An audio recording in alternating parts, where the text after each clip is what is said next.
No one can, no one will. Who will stand against our King? No one can, no one will. Oh, who will stand?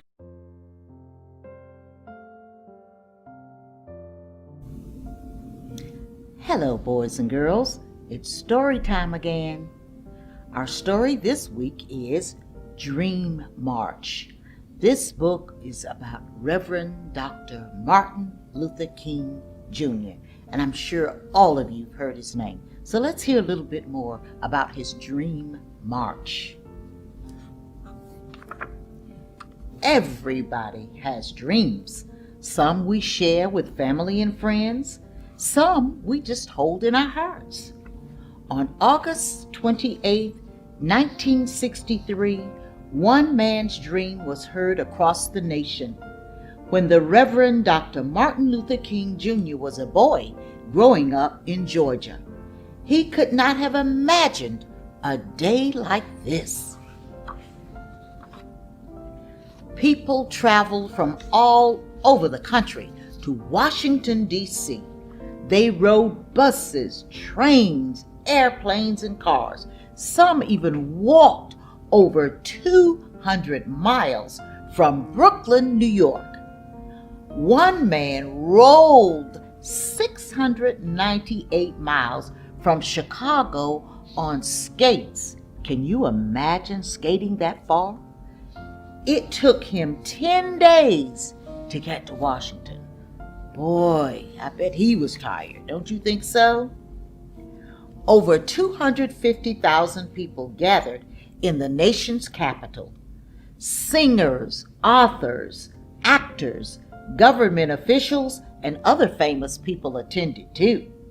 But ordinary citizens were the real stars of the March on Washington for jobs and for freedom. People packed the National Mall from the Washington Monument to the Lincoln Memorial, young and old of every color, side by side, hand in hand. Many of them wore their Sunday best.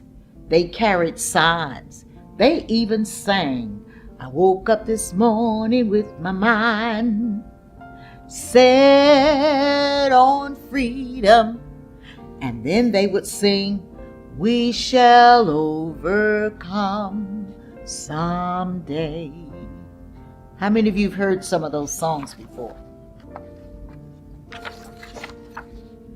Black people fought for many years for the right to be treated with respect. In the 1950s and 60s, Black Americans organized and fought extra hard. Their fight was called the Civil Rights Movement. Martin and others held peaceful protests against laws that kept Black people and white people apart. They fought for the right to attend the same schools and eat in the same restaurants. Take a look at one of the first what we call sit-ins of someone sitting at a lunch counter, and they didn't think that he should have a seat there. Same is true with the little girl named Ruby Bridges, who was one of the first Black American children to attend her school. But notice she had to be escorted by police officers and detectives to protect her. What a shame.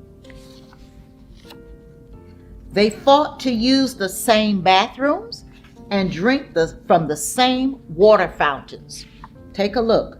Look at the one that was designed for white and the other one designed for colored, which is a name that we as African Americans were called years ago. They fought to sit on an empty bus seat and to have the same chance at a job.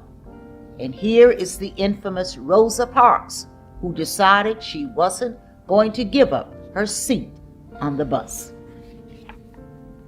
They fought for the right to vote. The protesters won some of the battles, and new laws were made and things were a little bit better. But black people still were treated unfairly. In 1963, activists A. Philip Randolph and Bayard Rustin and other civil rights leaders decided to take the fight to the nation's center of power, Washington, D.C. And there you see them speaking with the then President John F. Kennedy. The march organizers wanted to show President John F. Kennedy, Congress, and all Americans how many people believed in this cause. The Declaration of Independence says all men are created equal. The marchers wanted Congress to make sure that everyone was treated that way. United, they walked together. Some were silent, determined, intent, and yet they were hopeful. Most chanted and sang, beaming, joyful, and their hearts were light.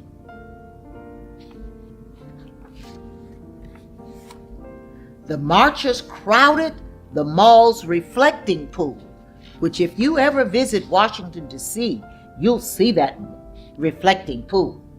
Some took off their shoes and socks to soothe their feet in the cool water.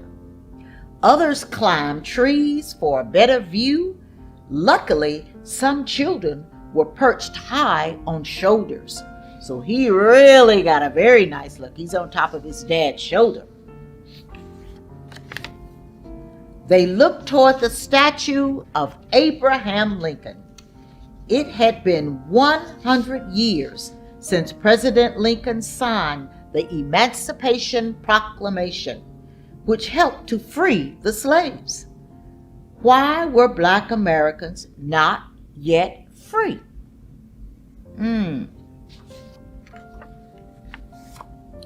President Kennedy and other officials worried that the marchers might become violent.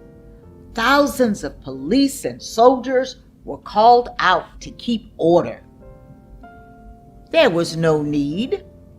The March on Washington was the largest human rights rally in American history, and there was no trouble at all. Martin had one of the strongest voices for civil rights. He had been jailed for standing up for black people. His house was firebombed by people who wanted him to stop, but he didn't scare easily, and we're thankful that he didn't. Martin was a minister, and he had faith, and wow, could Martin preach. When Martin spoke, it was as if he could read the minds of people and feel what was in their hearts. Other leaders gave inspiring speeches at the march, but Martin's words on that hot August day made history. In his speech, Martin said that black people were tired of waiting for their rights. He said, now is the time for justice. Now is the time for brotherhood. He said, no one is free until everyone is. Martin spoke forcefully with grace and dignity. His friend Mahalia Jackson, who happened to have been a gospel singer, called out, "Tell him about your dream, Martin. Tell him about your dream." He put aside his written words. "I have a dream," Martin said, "that little black boys and black girls will be able to join hands with little white boys and white girls as sisters and brothers." Martin had a dream that his children would live in a country where they would not be judged by the color of their skin, but by the content of their character. Martin had a dream that when children sing, "My country 'tis of thee, sweet land of liberty," those words would ring true for everyone. He spoke of faith and truth, love and hope. Finally, Martin said, and his voice was like thunder, "Let freedom ring from every hill and every mountainside, from every state and every city. Let freedom ring."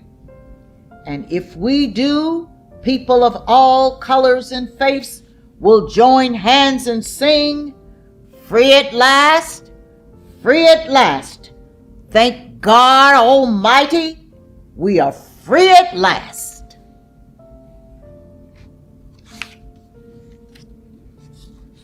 Marchers cheered and they